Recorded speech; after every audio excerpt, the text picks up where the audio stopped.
Hi guys, I'm the home distiller and I'm doing finally part 2 of the dry-aged ribeye video. I'm sorry about the delay on that if people have been waiting. I have had some requests, but I've had glandular fever and I've currently got a cold and I was called into work on the day and excuse, but I've done it and it's been hanging for about 2 weeks longer than I normally would hang it, so it's been up for 6 weeks. Okay, there's 3 things that you'll need to cut up a dry-aged ribeye. One being the dry-aged ribeye. The other 2 being a knife and a hacksaw. Now you want the hacksaw to have a fairly coarse blade. It could be even coarser than this one, if it will focus on it. There we go. So it's a 18 tooth, I think.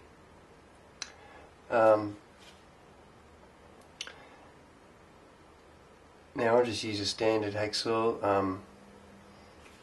This is actually the hacksaw that I use in my shed. I give it a really good wash before I bring it inside, and I keep a hacksaw blade in the drawer that I only use on the meat. So they're the 2 main pieces of kit. Now there's one optional piece of kit which is a backpacker. Now I recommend a backpacker because it will prevent, I generally cut this down and then freeze most of it. So this will prevent freezer burn and it drying out in the freezer because it's sealed very tightly in plastic. You can wrap it in Glad wrap, but it doesn't work quite as well. So let's get to cutting it down. So I'll take the meat hook out and I'll give you a close-up of what it looks like at the moment. So as you can see, it's all dried out and gone very hard and black there, and also in on the bones, and the fat has darkened slightly.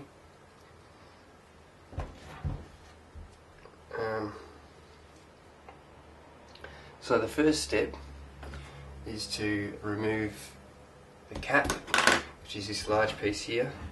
So everything above this line here will come off, and the easiest way to do that is with a bit of brute force.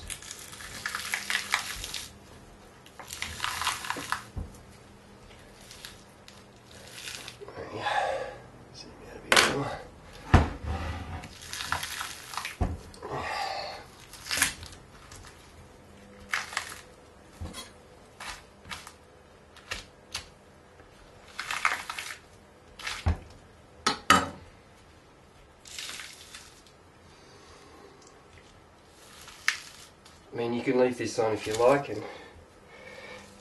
but there is a very hard piece of sinew. Right there is a very piece of sinew that comes in and runs around there, and that is a hard gristle. So that will come back as well, like that.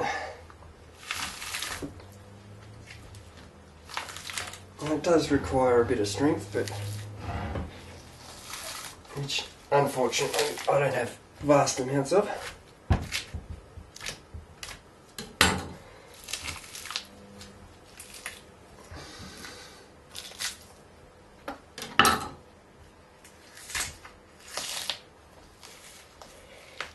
So you just run your fingers in and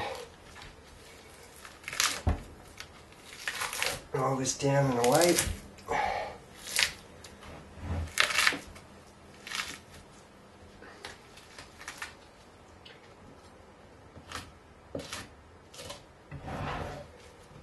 Try and get this so you can see what I'm doing.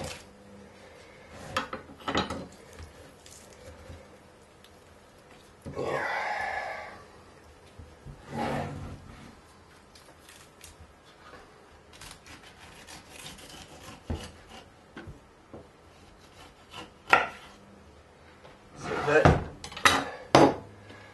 That there is the cap. There is a lot of meat there, and underneath that piece of sinew there's another big piece of meat that runs down there. We will clean that out, and that will be, you can cut it into strips. The grain of the meat runs this way, kind of in a fan pattern, radiating from there. You can cut that for stir fries and that kind of thing, but I personally just mince it up and it makes fantastic burgers. The dry aged flavour is beautiful. So we'll pop that out of the way.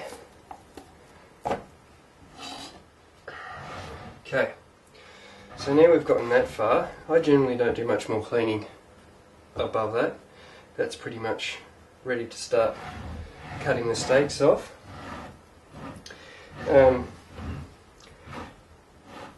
Although I would now, it just makes it a little bit easier, cut down and take that dried face off.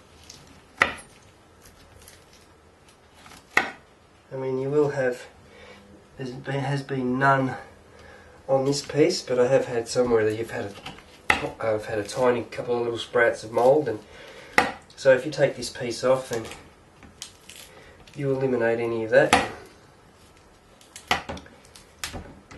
So there's that piece, and as you can see inside, there he is. Let me zoom in on that.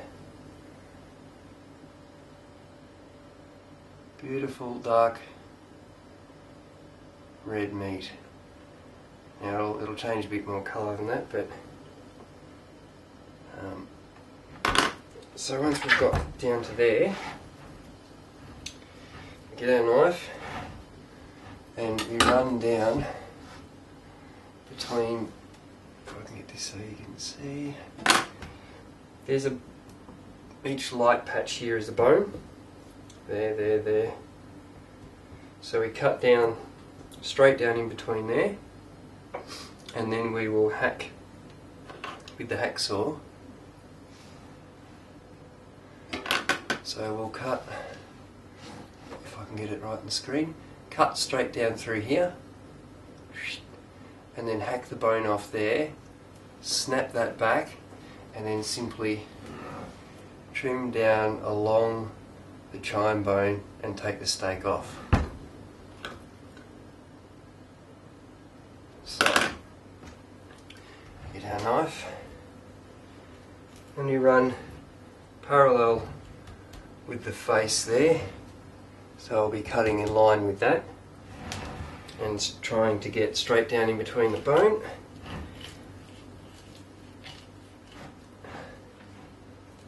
This knife is not the sharpest, as it's one of my dodgy home knives,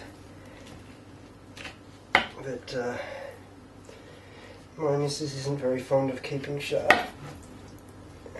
and I haven't left my stones at work. So once we've cut all the way down and across, and using the tip of the knife right across the bone as much as possible, so we're right against the bone, we then get our hacksaw and we're cutting in just above the base of the rib, and if we grip it with our pointer catching the rib, so my pointer is on the rib there, the rest of my fingers are there, so I can, or they're not even putting any pressure on that, so I'm pulling back, pushing down with my palm and pulling back on that bone, pulling it towards me, while the palm pushes the rest away, from me. So we'll get the hacksaw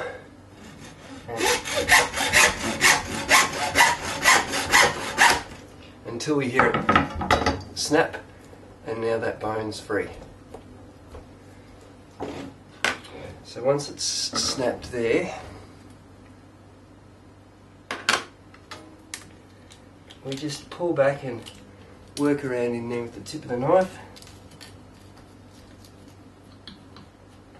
And then once we expose in there, there's a small sinew, it's called a knuckle, in there. Once that's exposed, we start going around behind that and working straight down towards the chine bone. And then once she's flopped away, I'll just poke the knife in and make sure it's right down at the base. And then while peeling the steak away, work the knife along until you have your first, and the first is generally not the prettiest because it's got most of the drying and the air exposures on that side, so that's the, oops, sorry, completely out of shot.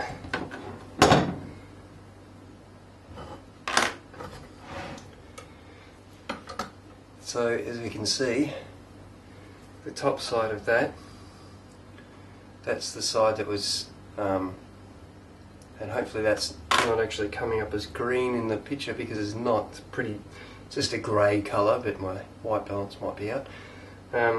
So this is the side that was exposed to the air and had that piece attached to it, and that side there is what the rest of them will look like. Just a beautiful red colour, and it's, as you can see, it's very soft and be beautiful and tender. So that's our first steak, and we just I'll grab a plate, I'll just pop that out of the way, and we simply continue the process straight down between, and then working the tip forward and down.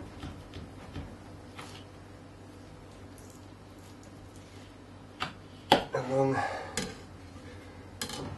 the bone, and then with our hacksaw, a couple of nice decisive strokes until you hear the snap, and then we work. I'll see if I can get a nice tight shot of that for you.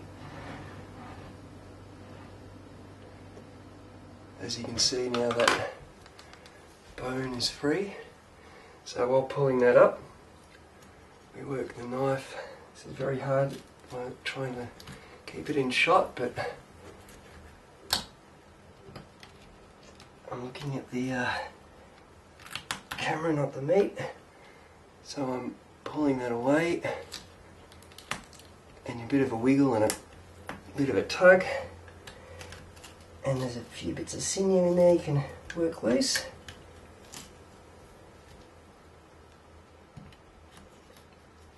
And then you'll see that piece of gristle there, and there's another flat piece there. So we get our knife behind that and start working down,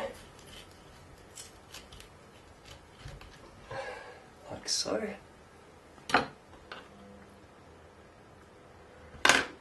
And then while pulling it out and away, we work underneath, taking care to make sure we trim down through there, and then working up and away.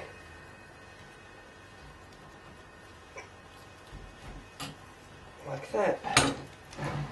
And there we have,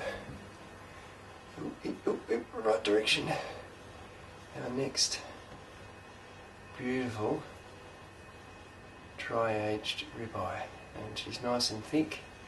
That would be about 500 grams.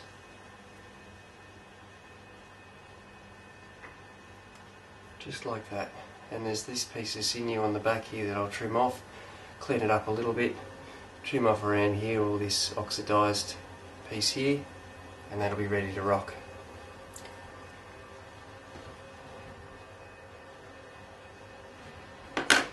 So I'll just continue on with this.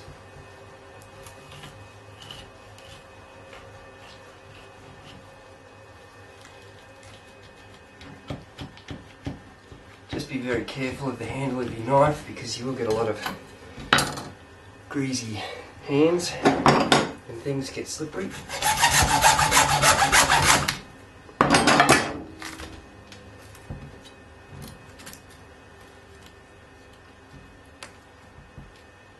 Sometimes you'll get a shard of bone, like I did that time. With a bit of a wiggle, you'll be able to get your knife in underneath.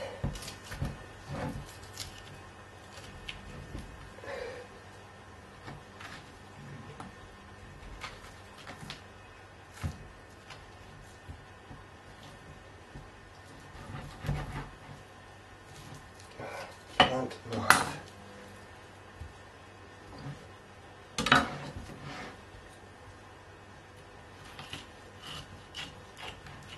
And it's this beautiful earthy smell.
The last ones get a little bit more tricky as you start to lose weight of steak on the board and she starts to wiggle around a bit, but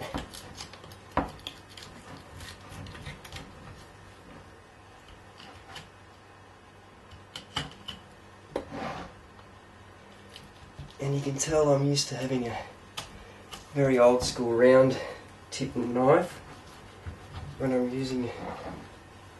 trimming meat. I have a handmade, it was one my father made, and the whole end is a nice rounded shape and it's sharpened all the way around. Much easier for doing the working through. Now on the last steak we'll just trim the face down.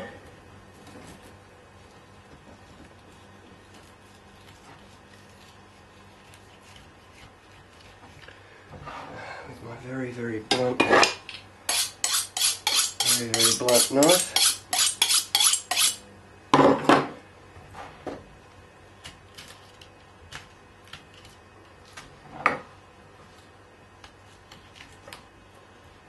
You can see that the dried area penetrated quite deep there, but as long as you take just the surface off, everything underneath is hunky-dory.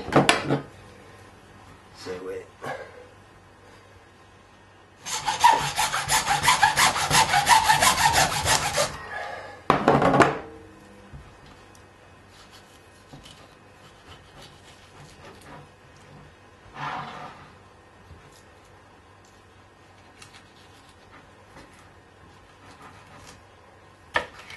Okay, so there's the last one, and we've had a grand total of 2, 4, 6, 7 steaks.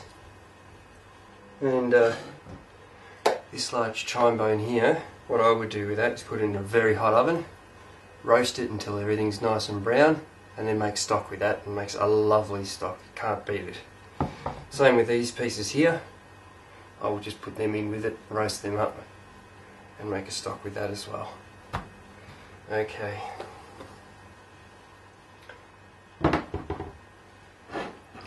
So, there's my platter of meat, and we'll go through cleaning up one of these, and then we'll cut to cryovacuum, etc. So the main thing we need to clean up on this is just this piece on the end, just this bit around the bone. I wouldn't worry about this too much, and any sinew in this flat piece, which is fairly small in this, so to trim up around the bone, it's a bit easy as pie. Cut down, roll it around like that, and then work it off. I mean, in the restaurant, I would French that. Oops. In the restaurant, I would French that all the way down, clean up a lot of this sinew here. But for home, where you want as much, you know, you're not fussed about chewing a bit. If there's any sinew, that's the way to go. Straight like that. So that's how to cut and trim a dry aged steak. Now I'll show you how to cryovac these, because of the bone and the pointy pieces either end, they will cut through even really strong bags. So we'll show you how to do that in just a second. Now as for this piece with all the sinew and everything attached, this, as I said, I generally mince this up, so it's just a matter of cutting any excess fat away, cutting through. If you can see along here, this is pretty much all fat. As you can see, there's no meat in there whatsoever. So, a bit closer till you just start to see a bit of the end of the meat, like in there.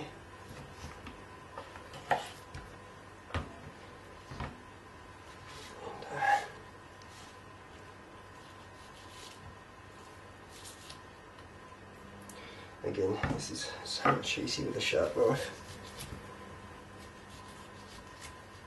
And be very careful, as I said earlier, you get greasy hands and your knife will slip in your hands quite easily.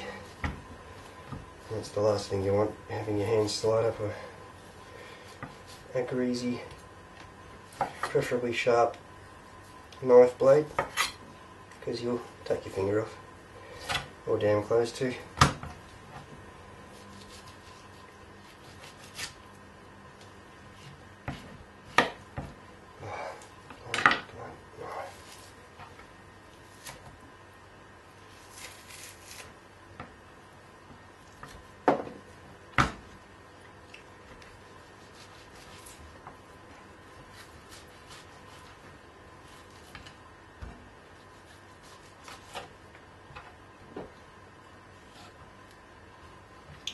Well, that there is probably trimmed down enough for mince.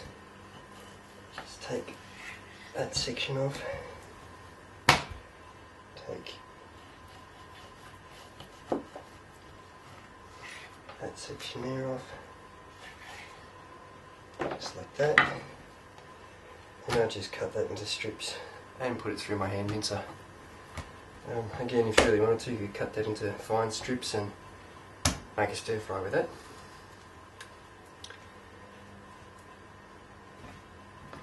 As for this other piece, which has got the large bit of sinew running through the middle, trim that down to the sinew, and then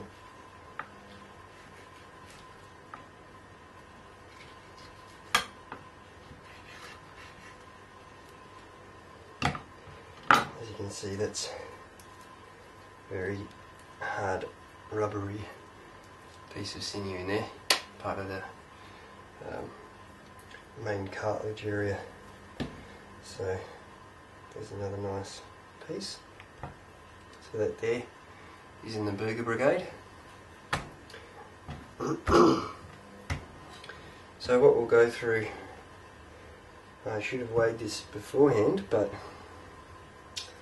I'll give you the weight. I'll put it all on one plate and we'll weigh it and go from there. Okay. As you can see, we're zeroed with the plate on there. So one steak is about, what's that one? About 500 grams or 1.2 pounds. And in total,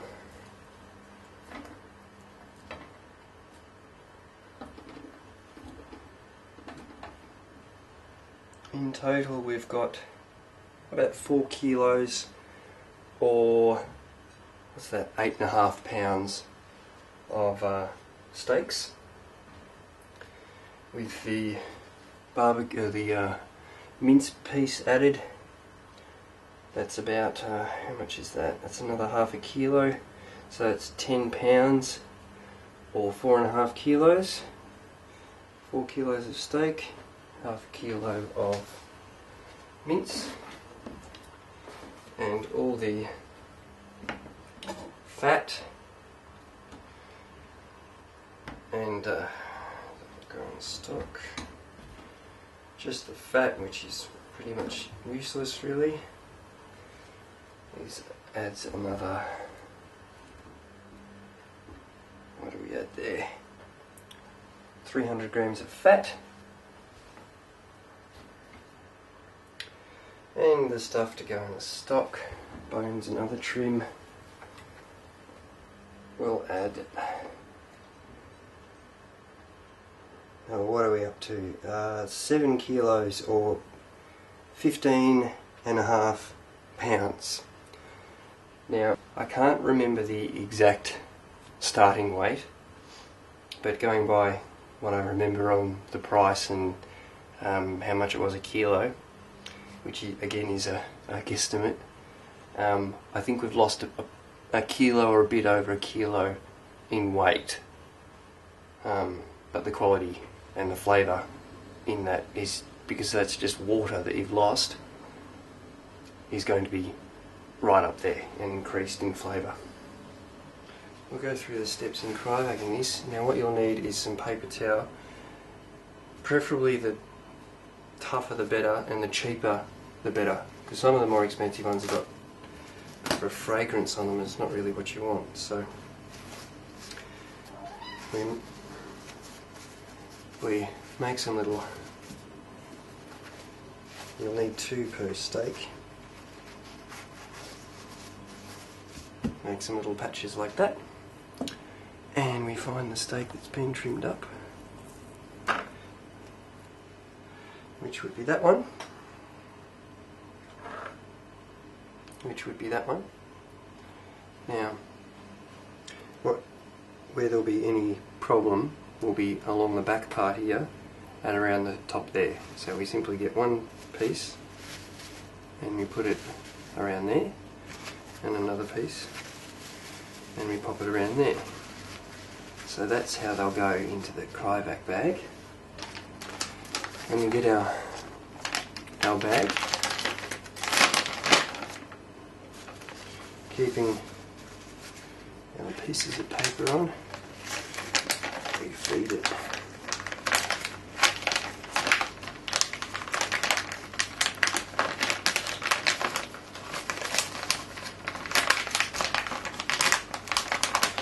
into a bag, like so.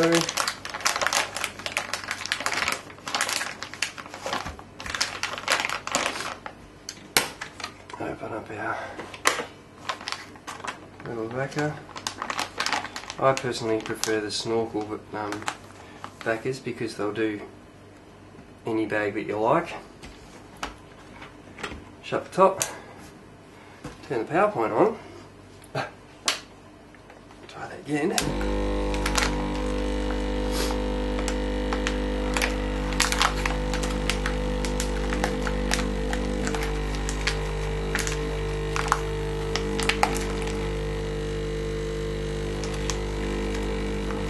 Making sure we push in any air and let the bag hold up as much as possible, and then we seal. And hopefully you haven't got a bag with a hole in it.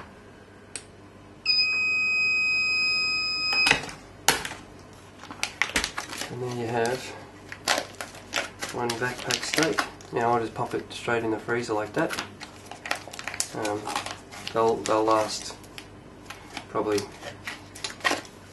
look, if the backpack's well, the tissue paper's nice and clean, you'll be looking at about 2 weeks.